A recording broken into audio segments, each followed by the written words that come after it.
내년 20대 대선에 대해서 뭐 전망이랄까요? 추가로 말씀하실 것이. 항상 후보 문제인데 네. 후보 문제 가지고 야권에서 여러 차례 선거를 통해서 늘 얘기하는 것이 후보 단일화가 필요하다. 네. 가장 좋은 후보를 뽑는다 그러는데 네. 좋은 후보를 뽑는 게 아니라 야권이 분열하는 과정을 보여줬기 때문에 이번처럼 그 서울시장처럼 뭐 준결승이란 말은 이상하죠. 두 명, 네 명 해갖고 두 명 해갖고 이벤트 하고 하면 이번에 효과가 나지 저 않을까요? 야권에서 그 후보 단일화가 이루어졌죠. 대통령 그리고 오세훈 선거도 그렇게 후보가 하면, 네. 단일화됐기 때문에 됐죠. 당선이 된 거예요. 대통령 선거도 그렇게 하면 되지 않을까요? 그런데 이제 거기엔 이런 문제가 있어요. 네. 야권은 단일화 문제가 나왔을 때 네. 내 개인적으로는 국민의힘이 양보를 해가지고 네. 안철수를 단일 후보로 만들어야 된다. 왜 그랬느냐? 난 이런 생각을 했어요. 모든 그동안의 선거를 보면은 우리나라의 선거 문화는 제3의 길이 없어요. 국민들이 양당 기제에 완전히 설득이 돼서 선거하면은 기본적으로 여1, 야1로 생각을 해서 네. 그 여 후보 제1야당 후보로 몰리게 된다고. 네.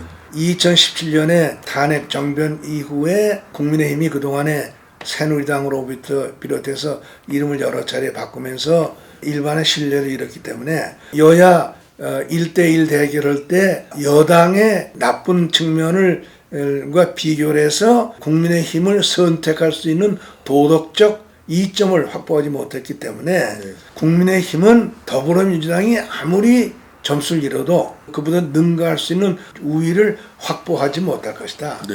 더불어민주당을 버리고 국민의힘을 선택하게 만드는 동기가 마련되기 힘들 것이다. 그런데 결정적인 기회가 뭐냐? 이번 4.7 선거다. 네. 야권 단일화를 실시하는데 국민의힘이 모범적인 행동을 해가지고 도덕적으로 국민들로부터 거기에 대한 평가를 받는 이런 거를 하면은 내년 대선에서 더불어민주당하고 대결하는 도덕적 기준을 회복할 수 있지 않느냐. 결과적으로는 뭐 안철수한테 충분한 양보를 안 한 게 되겠네요. 그렇죠. 양보를 안 했다는 걸 네. 어떻게 평가하느냐면은 네, 이번 시장 선거를 통해서 국민의힘이 그런 정도로 자기 희생을 하겠다는 정신적 자세를 보여주는데 실패했다. 근데 김종인 씨가 그런 생각이 전혀 없었던 것 그거 같아요. 이제 그 김정일이라는 사람의 생각하고 관계가 많이 있으리라고. 근데 하여튼 결과적으로는 안철수가 충분한 조연 역할을 한 것 같아요. 시장 선거에서는 그런 역할을 했는데 네. 확장 효과. 네. 가령 안철수가 내년 대선에 어떤 역할을 할 것이고 어떤 기여를 할 것이냐 하는 부분에 대해서는 이번 시장 선거를 통해서 안철수가 이룩한 공로가 있더라도 기여하는 공간이 그렇게 크지 않은 것 같아요. 안철수가 뭐라고 그랬냐면요. 내년 대선에 조연이든 주연이든 하겠다. 그게 그건 지금 현재 국민의힘이 네. 공간을 열어주는 일을 할 가능성이 잘 보이지 않고 그 과정에서 안철수도 상처를 입겠지만은 앞으로 있을 후보 단일화 과정에서도 자상천답의 이전 투구의 양상을 지금 열어놓은 결과가 되죠. 김종인 씨가 어떻게 보면 약은 것 같아요. 요번에 결과를 보고서 또 이제 윤석열을 가지고 새로운 제3당을 만들어갖고 거기에 국민의힘이 합쳐져갖고 내년 선거를 해야 된다. 뭐 그런 식으로 얘기를 하고 있지 김종인 씨가 않습니까? 그런 잔재주라고 그런 가능성이 보이는데 네. 이제 국민의힘이 어떻게 하느냐에 달린 거죠. 네. 후보 단일화 과정에서 수습해 나간다면은 김종인 씨의 목적을 달성하기가 어려울 가능성이 있죠. 우리가 잘 지켜봐야 되겠네요. 왜냐하면 국민의힘이라는 것은 여전히 제1야당이니까. 네. 얘기를 북한하고 통일 문제로 좀 얘기해 볼까요? 통일이라는 것은 굉장히 큰 주연의 문제인데 네. 이제 내년에 있을 대선하고 네. 이 통일 문제하고 어떻게 연계가 될 것이냐. 북한이 또 어떻게 바뀔지. 미국의 행정부 교체하고 어떻게 연계될 것이냐 네네. 하는 차원으로 조금 좁혀서 네. 이 문제를 볼 필요가 있는데 네네. 우리가 통일 문제를 보는 그 시각은 원론적인 문제를 떠나서는 안 돼요. 네. 통일이라는 그 본질 문제의 차원에서 논의된 적은 거의 한 번도 없어요. 통일이라는 이름 아래 네. 남북 관계를 어떻게 요리할 것이냐 네. 네. 하는 통일 문제로 분식시켜가지고 네. 늘 얘기하는 네. 그런 현상이 지금 빚어져 네, 왔단 네, 말이에요. 네, 네. 근데 이것은 그런 문제가 아니고 통일이라고 하는 문제 자체로서의 아주 독립적인 그런 영역이 있어요. 남북 관계라는 문제로 통일을 분식회계 시켰다. 대북 정책의 네. 일환으로 통일 문제가 있고 네. 남북 관계가 있단 말이에요. 네, 남북 네, 대화가. 네, 네. 이 둘의 관계를 우리가 혼동한단 말이에요. 네. 통일이라고 하는 것은 현상 타파의 문제고 네. 그 남북 관계라는 것은 현상 일종의 동결, 네. 스테이터스 코어의 문제예요. 네. 네. 네. 왜냐하면 통일이라는 것은 남북에 전개되어 있는 상황을 어떻게 변경시켜서 남북이 하나가 될 수 있는 상황을 만드는 거거든요. 분단을 극복하는 것이 통일인데 분단이 나뉘어 있는 거니까 하나로 만드는 거 아니에요? 네. 하나로 만드는 것은 분단과 통일의 일종의 변증법의 세계에서는 그 스테이터스 코 안티, 네. 그 원상 회복의 안티테제. 문제를 네, 제기한단 네, 말이에요. 네, 네. 원상 회복에. 원상 회복이라는 것은 분단되기 이전의 상황으로 돌아가는 문제를 제기한다는 거예요. 네. 그럼 우리나라의 분단되기 이전의 상황은 뭐가 있느냐? 일제하에 있었던 상황이고 그 이전은 일시조선의 상황이 있단 말이에요. 네. 그런 상황으로 돌아가는 통일은 통일이 아니죠. 그러니까 우리는 돌아가야 될 원형으로서의 통일이 없으니까 네. 우리가 생각해야 될 통일은 새로운 통일이에요. New Unification이란 말이에요. New 지난번 Unification에서 말씀하셨던 유니피케이션. New Unification에서 중요한 것은 통일이제 돌아올 때가 없으니까. 네. 분단돼서 70년이 지난 오늘의 남북한의 상황이에요. 그 북한에서는 공산체제가 70년 지속돼가지고 지금 쪽박을 찬 그런 북한이 됐고 네. 남쪽에서는 그 자유민주주의와 시장경제를 그 바탕으로 한 대한민국이 세계 10위권의 경제 강국으로 등장해 있단 말이에요. 네. 이 상황에서 통일을 생각하려면은 통일된 후에 대한민국처럼 돼야 되느냐, 북한처럼 돼야 되느냐, 아니면은 대한민국과 북한을 섞어서 볶음밥을 만들어야 되느냐, 네. 이 세 가지 중에 한 가지 생각해야 될 거 아니에요? 네. 북한처럼 되는 것은 우리가 과연 받아들일 수 있습니까? 없지. 섞어찌개를 만드는 것은 가능하냐? 네. 인류 역사를 통해서 일어나지 않았던 일은 일어나지 않을 공산이 많은 거예요. 지금 세계 역사를 통해서 공산주의라는 유물세계의 이념과 자유민주주의라는 유심주의적 정신세계의 체제 간의 혼합형의 정치체제는 성공한 적이 없어요. 결국 자유민주주의 체제를 그 대한민국의 체제 안에서 이루어지는 체제로 그런 가야 그 된다. 통일이 돼야 되는데 네. 여기에 대해서 대한민국 안에 굉장한 본성이 있다고 말이죠. 그렇죠. 그 문재인 정권과 같은 정권이 통일하면서도 평화가 제일 중요하다 이렇게 얘기한단 말이에요. 그러나 사실은 그렇지가 않지. 평화를 이유로 해서 우리가 원하지 않는 내용의 통일이 된다면은 그런 평화는 우리가 받아들일 수 없는 거죠. 받아들일 수 있는 내용의 통일을 고민하고 연구하고 하는 것이 통일이야. 그런데 대한민국에서는 그게 완전히 실종이 되어버린단 말이에요. 정치하는 사람들이 남북 대화를 통일과 혼동을 시켜가지고 국민들을 혼란을 시켜버렸단 말이에요. 기본적인 문제가 남북 대화와 통일을 혼동시키고 그 혼동을 시켰단 말이에요. 문제다. 과연 통일이 뭐냐? 우리 국민적 차원에서의 논의와 연구가 있어야 되고 통일을 어떻게 관리하고 운영하느냐 고민을 해야 되는 것이 통일 문제인데 이 부분은 우리가 백지란 말이지. 우리가 독일을 참고할 필요가 있다. 네. 독일이 1949년에 양독으로 분열이 돼가지고 서독이 어떤 통일 정책을 추구하느냐면은 독일 민족은 본래 하나다. 그러니까 통일이 돼야 된다. 통일이 될 때까지의 분단된 독일은 임시적인 현상이다. 그래서 서독의 헌법도 헌법이라고 이름 짓지 않고 기본법이라고 이름 짓고 네. 어떤 내용의 통일을 해야 될 것이냐는 걸 가지고 전독성이라고 하는 정부 부처를 만들어 가지고 네. 그 문제를 연구하고 전독성이라는 그 전독성. 게 통일부네. 네, 우리나라 통일부죠. 말하는. 네. 그리고 네. 교육을 하고 홍보를 하고 네. 그랬더니 동독에서 시비가 들어왔어요. 별개 민족이고 분단은 영구하다. 근데 왜 전독이냐? 통일 얘기하냐? 그러니까 서독에서 전독성의 이름을 바꿨어요. 내독 관계성이다. 이름은 바꿨지만은 다루는 업무는 똑같은 내용으로 하고 네. 그 다음에 1970년에 들어와서 브란트 수상이 양독 정상회담을 하고 이 대화는 내독 관계성에서 하는 게 아니야. 수상실에다가 우리나라 통일부에서 하는데 하지 않고 수상실에다가 무임소 국무상을 둬가지고 네. 이슈별로 통일 문제와 남북 대화를 따로 통일 문제는 거기서 네, 안 다루고 네, 통일 네, 문제는 내동성에 다루고 네. 무임소 국무장관은 관계 개선을 과정에서 일어나는 문제 그 이슈의 주관 부처 실무자들을 데려다가 태스크포스를 만들어서 우리나라 남북 대화 사무국이 어디 소속이었나요? 옛날에 과거에는 처음에 시작할 때 중앙정보부 소속이었다가 네, 통일부 통일부로 소속이 바뀌었죠. 됐는데 네, 네. 우리도 처음에 중앙정부 소속으로 한 게 바로 그것 때문에 그런 거예요. 네, 네. 거기서 합의가 이루어지면은 네. 합의된 결과를 내덕 관계성으로 트랜스미트 시키는 게 아니라 네. 관계부처로 네. 트랜스미트 시켜서 네. 그 관계부처가 동덕의 카운터파트 에이전시하고 협력해서 네. 그 해결 개선하는 교육이면 그랬단 교육 말이에요. 쪽에, 뭐 환경이 환경. 운송이면 운송 네, 네, 이래가지고 그런 식으로요. 이게 정말 성공한 독일인다운 네. 합리주의죠. 네.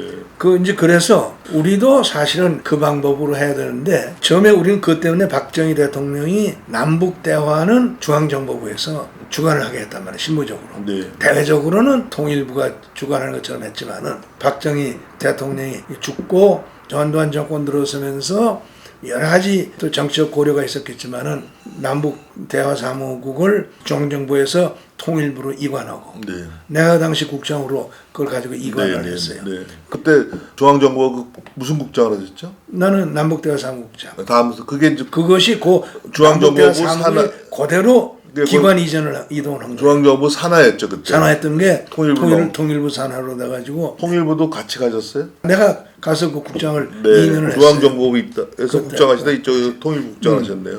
통일부가 통일 문제를 다루는데 네. 통일 문제하고 남북대화 문제는 서로 컨플릭트가 있단 네, 말이에요. 네, 네. 컨플릭트가 생기면은 통일 문제가 죽어버리는 거예요. 남북대화만 살아나는 거예요. 네, 네. 제일 또 중요한 게 뭐냐면은 우리나라 예산 부처 사람들은 네. 교육이 안 돼 있으니까 네. 통일 문제 이퀄 남북대화다. 어. 그러니까 통일 문제와 남북대화 문제를 가지고 예산상의 중복 현상이 생기면은 통일 문제 그걸 죽여버린다. 네.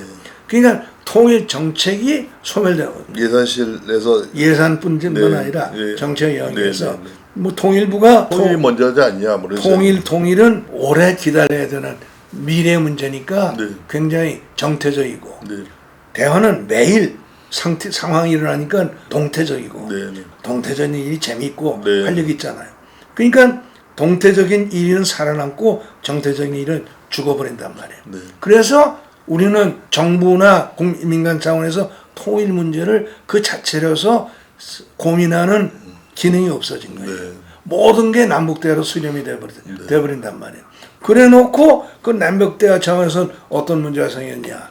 문재인 정부가 들어서 가지고 남북관계의 역사적 연원이라든가 통일 문제의 성격은 도외시하고 무조건 북한에 굴종을 해서라도 평화를 확보해도 네. 그 평화가 중요하다는 식으로 지금 가버리고 있잖아요. 네. 그런 현상이 지금 생겨버려서 이 통일 문제에 초점이 흐려져 버려 있는 것이 현실이다. 네. 민간 차원에서라도 잘못된 것을 바로잡는 노력이 시작돼야 된다. 차세대 미래 연구소에서도 네. 연구 영역에 이 문제를 독립적으로 좀 미래 전략 연구소에서도 전략. 연구해서 이거 할 필요가 있어서 저번에 말씀하셨거든요. 저번에 네. 얘기를 했던 이거 거예요. 연관해서 그 문재인 그 정권에서 네. 하위주의 성격이 강한 헌법으로 바꾼 시도 가능성에 대해서 어떻게 생각하세요? 그 이제 몇 번 있었죠. 21대 선거 이전에는 네.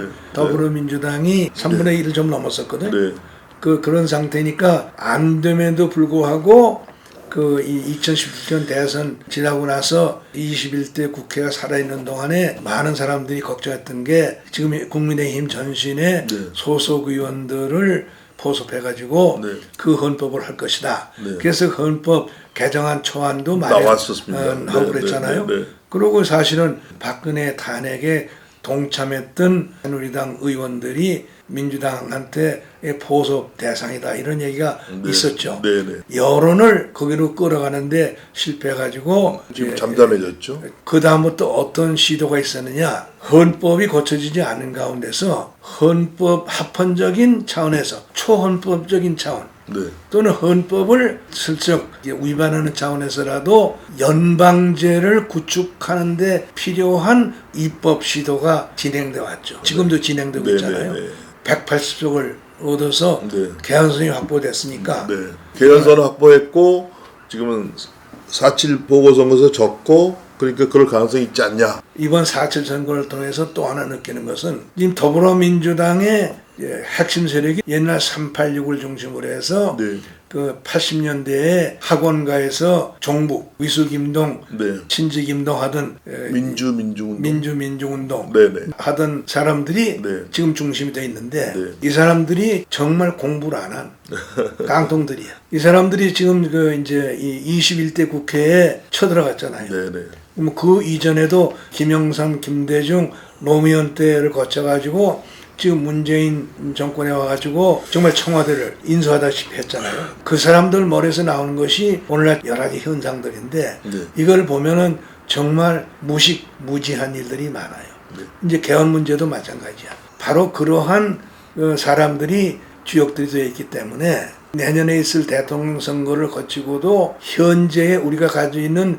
정치 체제 아래서 과연 방향을 틀어갈 수 있겠느냐 하는 것은 나는 의구심이 생겨요.